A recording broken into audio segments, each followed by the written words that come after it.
welcome back to the channel, and obviously I am Big Gunner, your host, and today we'll be talking about how we replace Granit Xhaka. Now Granit Xhaka definitely divides the fan base, and you know, I for one have been on his back, but this season more than ever I have noticed that he is going to be very hard to replace, and I can see why fans do get on his back. There are times where he looks a bit sluggish. Obviously Burnley incident where he's just given the ball to the striker, and he could have taken a bit more care of that situation, but that wasn't all on him. But yeah, we're going to get into it and see. We're going to be talking about the players that have been linked with Arsenal to replace Granit Xhaka and see who will be the best fit.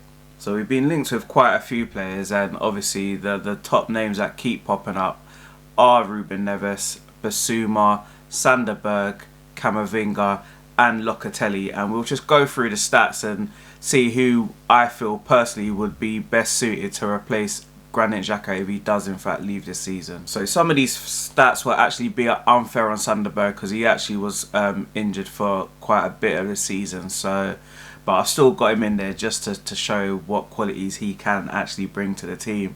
So we're just looking at the first stat that we're going to talk about is the carries, how much times the player has carried the ball this season, and just looking at the stats, and Locatelli is quite ahead of the rest of the pack, and then obviously Granit Xhaka is second on that list, which again shows the importance of Granit Xhaka, that it's not just about passing. It does in fact show that he carries the ball quite a bit for us, and gets us into the middle third and then into the final third. And then obviously because he's carried the ball so much, we know that the distance is going to be quite far, and again Granit Xhaka is second on that list, only behind Locatelli again, so there's obviously quite a bit of a theme here. And then Camavinga is third, and the last stat is just how many times he progressed into the player progressed into the final third or into the actual penalty box. Again, looking at the stats, Locatelli's out in the lead again, then Camavinga and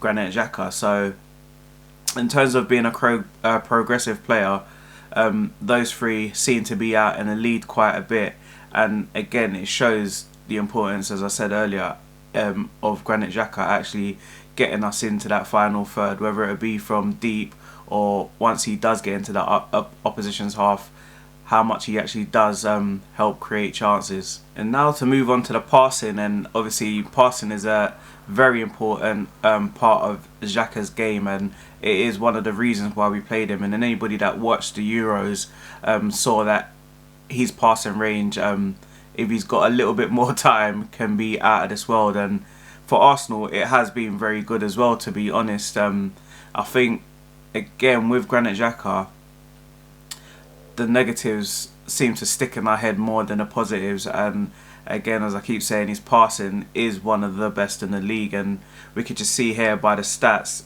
in terms of completed passes, only Locatelli again completed more passes than him.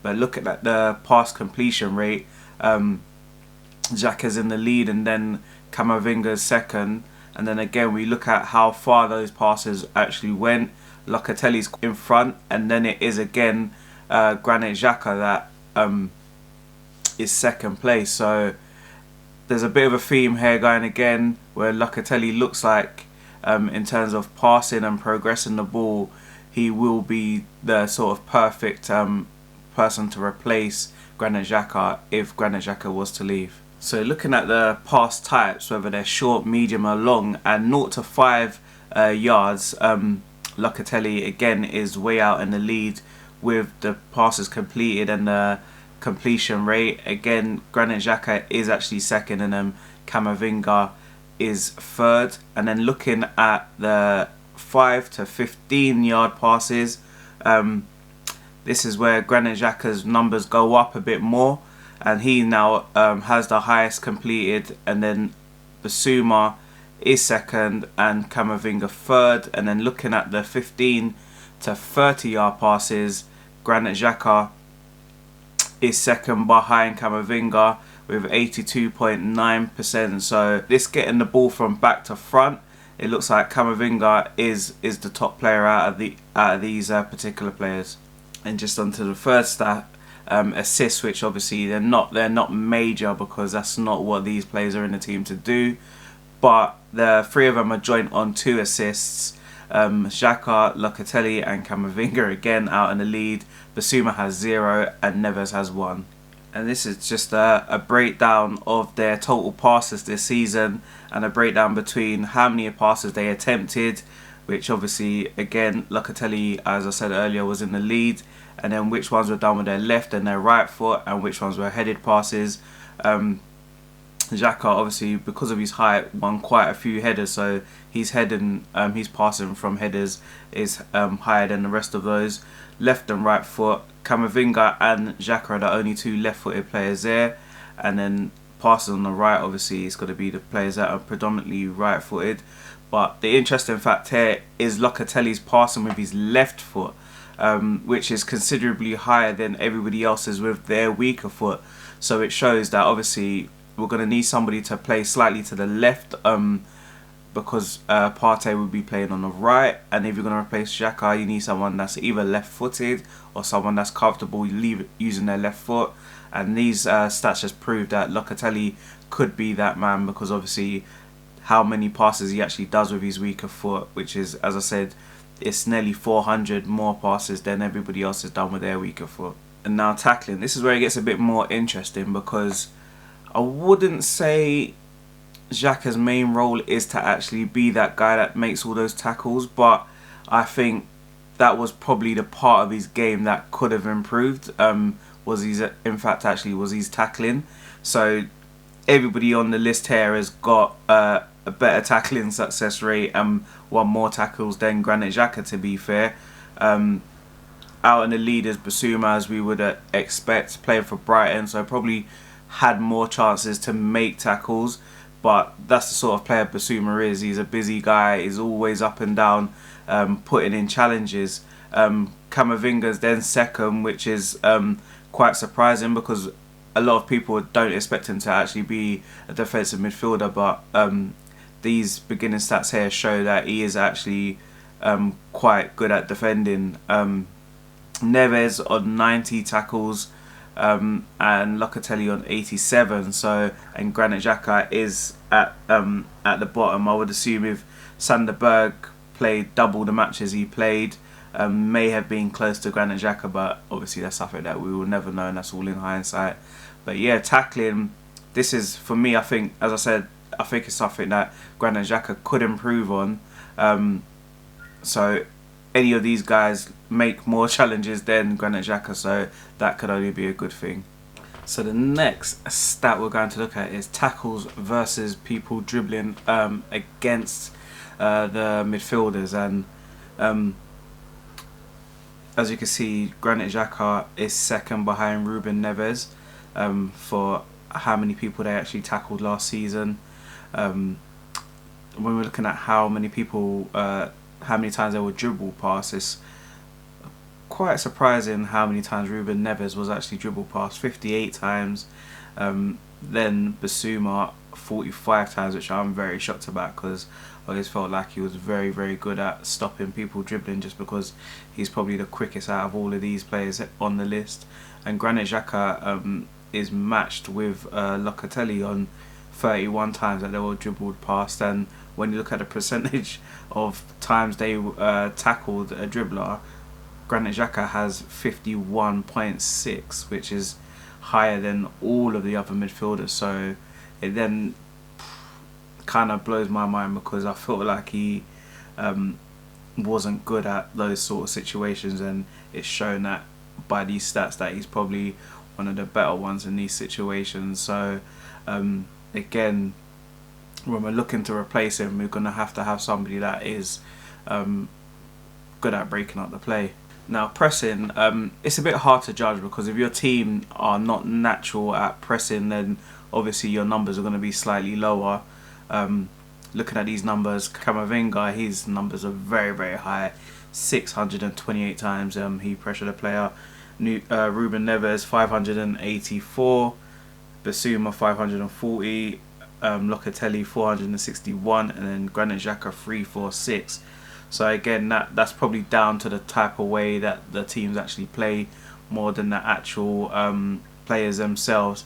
When you look at how many times they were successful with their press, again, Camavinga is just way out there, and then Neves and Basuma are not too far behind. Ruben Neves is actually way out there, and Camavinga and Basuma are not too far behind.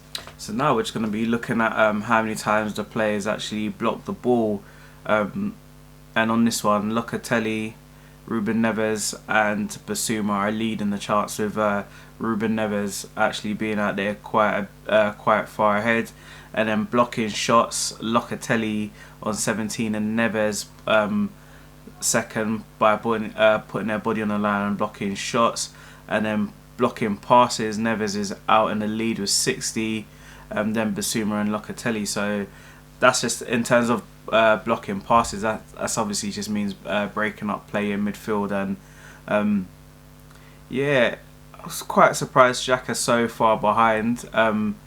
But again, that's just the way I feel Arsenal play. We're not naturally aggressive at pressing the ball, so the chances of them cutting the actual ball out are not that high compared to other teams. But taking all of those things into consideration, and we're just looking at where I think it's going to be pivotal that we actually replace Xhaka like for like. If we look at this from the Southampton game, Xhaka wins the ball back, and straight away he's got three options in front of him. He's got Pepe running, he's also got Emil Smith-Rowe, and he's got Lacazette running ahead. But he goes for the pass to Lacazette, which is probably the harder of the pass, but it gets Laka through on goal and gives him a chance. And then the same thing against Chelsea. He has a slightly easier pass in front of him, but he goes for that same ball, knowing that Kieran Tierney's going to make that run. Tierney gets into the box and then wins Arsenal a penny against Chelsea in this one. And another Kieran Tierney link up. He has the pass to Aubameyang, he has the pass to Saka, but again he plays a slide rule ball inside the defender, and gets Tierney into the box, who puts in a cross for Aubameyang and makes it 1-0 to Arsenal. So again, I hate that word pre-assist, but that's what this one is. It's the assist for the assist. And this is why I feel it's going to be so pivotal that we do replace Xhaka if he goes, and it's probably going to be a lot harder to do than a lot of people are making out, because we either need to find the left footer, or we need to find someone that's comfortable playing on the left side of that midfield partnership. And again, they're going to need to get up to speed quickly to get that connection going with Kieran Tierney, who's one of our most potent attackers. So we need that going forward next season. Out of the players that we just spoke about, Locatelli is probably the most suited to play in that position, because he can get up and can get down. We've seen he's good defensively, we've seen he's good at passing, we've seen he's not too bad at pressing the ball, but he's also good at kicking with both feet, which in midfield, when we had Santi Cazorla, I think people underestimated how good it was to have somebody that could take the ball left and right with both feet. We've seen someone like Adam Lallana who can do it as well. And in midfield, it's essential that you have a very good partnership. We've seen it with Chelsea, that Jorginho likes to be the passer and Kovacic likes to be the one that breaks with the ball. So we need to get that going again this season. We didn't have it too much last season due to injuries, with Thomas Partey being out quite a bit of the season. So we've got two options. We either replace Xhaka like for like, or we can mould Partey into that role where he's the one dropping deep, picking up the ball, because we saw it quite a few times where he does come and pick up the ball off the defence, and he's not too bad at passing as well. He's got a decent passing range, and he's very much press resistant, more than Xhaka. As we've seen, he's able to turn away from players because he's skillful as well. And the scout report on Lokonga shows that Lokonga could also be that person, but I don't expect Lokonga to play too much of this season just because of his age and his experience. I would like to see us go out and get another player to come in and play that position, so we have options. We have the options to change formations if we need to, but at the same time, I think it's a very, very specialised role that would need someone that's been doing it for a while and someone that's adept at doing it as well. So out of all those options, We know Locatelli would be the one that we probably would want, and then probably Neves. I know a lot of people are screaming out for Basuma, but I feel like having Basuma, Lokonga and Thomas Partey is having too many of the same type of player, even though Basuma is more defensive of the three. But it's going to be interesting times, and me for one have gotten to Granit Xhaka a lot over the years, but it was this season where I really realised what all the managers really saw in him, and we are going to miss him if we don't replace him. So good luck to Granit Xhaka, and wherever he goes, where it looks like he's going to go to Roma, but it's also pivotal that we replace him. And I just wanted to show everyone that he was very pivotal to the way we play, and it's not going to be too easy to replace him, especially for the money that we're going to get for him. We're probably going to have to double the money to get a player to replace him. See me doing a lot more of these videos, going a bit more in depth and potential signings and the players that we have. So make sure, as I say, you like the video, subscribe to the channel, and I'll see you all soon.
This is one of the places where I feel we're going to really miss him, is the connection that he has with Kieran Tierney. Again, another clip against Spurs. He's got two passes in front of him, but he gets that ball and he puts it over the top into Tierney's path, puts Doherty out of the game, and then ends up in Arsenal having another attack.